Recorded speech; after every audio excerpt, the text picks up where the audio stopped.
கடந்த சில மாதங்களுக்கு முன்பு இசையமைப்பாளர் ரஹ்மான் மனைவி திடீரென்று தன்னுடைய கணவரை விட்டு பிரியப் போகிறேன் என்று வழக்கறிஞர் மூலமாக எமோஷனலாக ஒரு நீண்ட பதிவு வெளியிட்டிருந்தார். அது பெரும் பரபரப்பை ஏற்படுத்தியது. அதைத் தொடர்ந்து சில மணி நேரத்தில் ரஹ்மானும் தாங்கள் பிரிவதை உறுதி செய்திருந்தார்.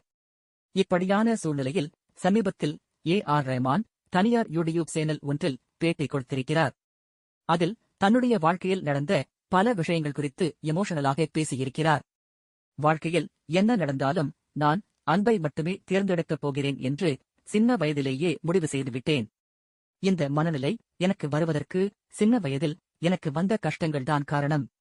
முதலில் என்னுடைய அப்பா இறந்து போனார். அதற்குப் பிறகு என்னுடைய பாசமான பாட்டி இறந்து போனார். பிறகு நான் ஆசையாக வளர்த்த நாய்க்குட்டி இறந்து போய்விட்டது. அப்போது எனக்கு ஒரு விஷயம் தெளிவாக தெரிந்தது. அது என்னவென்றால், வாழ்க்கையில் எதுவும் நிரந்தரம் கிடையாது. வாழ்க்கையில் எனக்கு எது அதிகமாக பிடிக்கிறதோ அது என்னை விட்டுச் சென்று விடுகிறது என்று அந்த பேட்டியில் ரஹ்மான் பீல் பண்ணி பேசியிருக்கிறார்.